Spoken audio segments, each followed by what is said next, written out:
Today, we're diving into the hidden language that's all around us. Seriously, it's everywhere, shaping what you think, what you do, how you see the world. It's called semiotics, and once you get it, it's like having a decoder ring for, well, pretty much everything.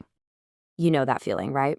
We've all been there. You get put on the spot, and you're trying so hard to sound like you know what you're talking about, but you're just winging it.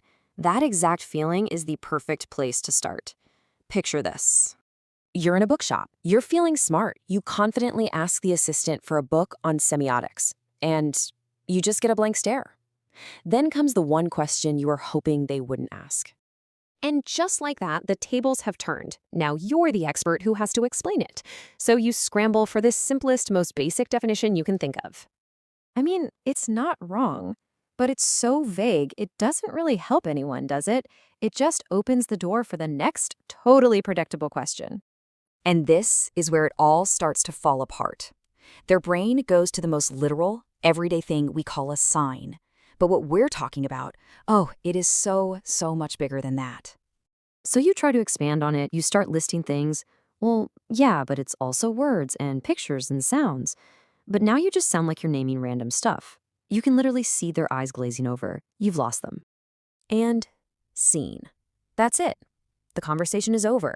They've put you in a box, the artsy box, and pointed you in a direction. This whole painful exchange is exactly why we need a better way to talk about this stuff.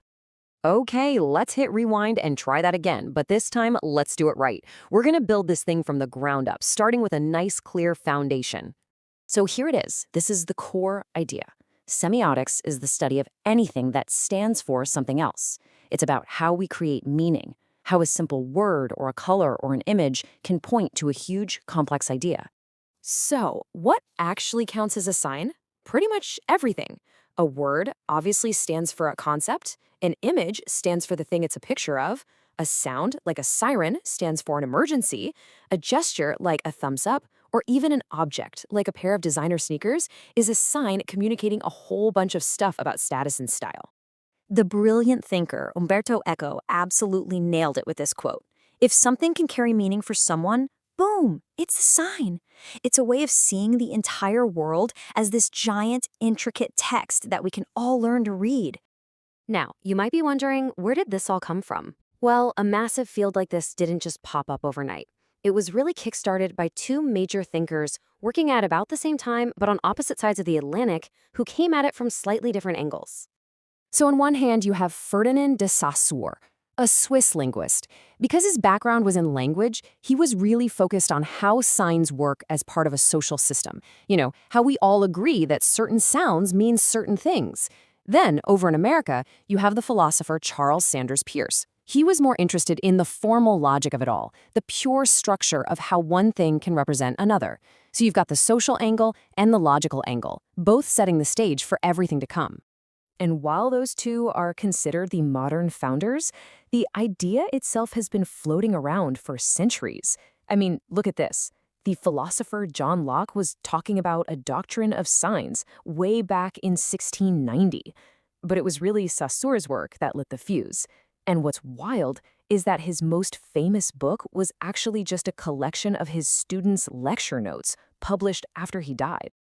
Okay, let's dig into Saussure's ideas a bit more, because he came up with this really powerful concept that helps us understand how these sign systems actually work in practice.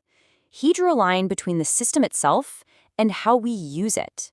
He called them langue and parole. Now, the easiest way to get this is to think about chess. The langue is the whole system, the rules of the game. You know, how the knight moves, what a checkmate is. It's the structure that everyone agrees on. The parole is a single actual game of chess being played out. It's a specific use of the system. A lot of semiotics is about understanding the langue, the hidden rules that make all our communication, our parole, even possible. Okay, so we have signs, we have systems, we have founders, but let's get to the real heart of it. Why should you care? Why does any of this actually matter in your day-to-day life? Well, there's this pretty famous and kind of funny criticism that semiotics is just a super complicated way of saying things that are completely obvious. But honestly, I think that misses the point in a big way. Because learning this language isn't just some intellectual exercise. It's like getting a superpower. Once you start seeing the world this way, everything clicks into place. First, you realize that meaning isn't just there. We are constantly actively building it. Second, you learn to denaturalize things. You see that even a photo that looks totally real is actually a construction, a specific version of reality. From there, you can start to understand how our whole social world is built and held together by these signs. And most importantly, it gives you the tools to ask the big questions. Whose reality is being presented as normal, and whose is being pushed to the side? And that all leads to this final, crucial idea. This isn't just about theory, because if we don't pay attention to how meaning is made, we just end up passively accepting the meanings other people create for us. Ignoring semiotics means letting someone else control the story. So I'll leave you with this question to think about. The words you choose, the photos you post, the things you buy and wear, they're all signs. So what kind of reality are your signs creating? Thanks for tuning in.